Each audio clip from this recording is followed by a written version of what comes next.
setelah sahabat saya yang berhormat PJ Utara membentangkan satu pembentangan yang amat kritikal, amat kritis kepada pembentangan Menteri akan rang undang-undang Lembaga Perkhidmatan Kewangan Luar Pesisir Labuan. Saya kira hanya beberapa perkara saja yang saya boleh menambah. Setelah satu dekad Labuan Offshore Financial Services LOFSA beroperasi, lalu berlaku penjenamaan semulanya dengan Labuan yang disebutkan sebagai Labuan Labuan International Business and Financial Centers, Labuan IBFC. Memanglah saya memulakan selaku rakyat di negara ini, selaku ahli Parlimen di Dewan Yang Mulia ini, juga mahukan apa yang terbaik untuk negara ini. Namun seperti mana yang telah ditegaskan oleh rakan-rakan saya tadi daripada Selayang dan juga daripada PJ Utara, pindaan perlembagaan, pindaan undang-undang ini memanglah ia merupakan satu kegiatan kewangan luar pesisir yang hanya akan dapat attract, hanya akan dapat menarik dan menggamit pelaburan seandainya ia memberikan apa yang terbaik kepada pelabur. Dalam bahasanya, dengan izin, investors are the worst coward, they only go to where they can return. Pelabur adalah orang penakut yang hanya mau melabur seandainya mereka pasti akan pulangannya. Dato' yang begitu, saya hanya menambah beberapa perkara yang telah pun disebutkan oleh sahabat saya sebentar tadi, PJ Utara. Pertamanya, saya yang telah diberikan kepada semua ahli Parlimen dan saya sempat untuk menyemak beberapa fakta, dan kalaupun PJ Utara menyebutkannya dalam bentuk yang agak kritis dan membawa satu nafas yang pesimis, saya mungkin ingin berbeza sikitlah supaya Labuan ini.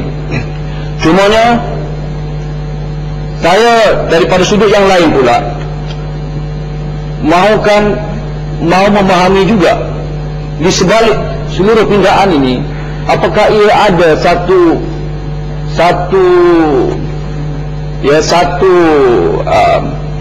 campur tangan internasional antara bangsa neo-konservatif yang mahukan segalanya dibuka luas, pendedahan, disclosure, yang sehingga offshore pun mau mereka cerobohi. Itu adalah satu yang tidak semestinya buruk. Tetapi kalaulah sasaran-sasarannya itu menumpu kepada kegiatan-kegiatan di samping money laundering itu, apa yang dikatakan ataupun yang didakwa sebagai mau memangsakan pihak-pihak tertentu, seperti mana setelah September 11 beberapa pribadi-pribadi internationally high net worth individual menjadi sasaran dengan izin, menjadi sasaran yang kini dalam dikata the Patriot Act United States, Amerika Syarikat. Saya lebih curiga kalaulah pendedahan yang diminta itu bukan hanya kepada membukanya kepada badan-badan agensi kerajaan kita, tetapi kepada pihak-pihak internasional. Memanglah baik kalau ia dibuka kepada Suruhanjaya Security, pendedahan itu, pendedahan kerahasiaan ini, andainya ia memerlukan, seperti mana juga BPR, Custom, Immigration dan selainnya. Tetapi kalau sudah sampai diangkat dan didedahkan kepada pihak-pihak antarabangsa yang kita kurang pasti ataupun yang kita tidak tahu sebenar-benarnya, mungkin akan mensasarkan pada golongan-golongan tertentu yang didakwanya teroris.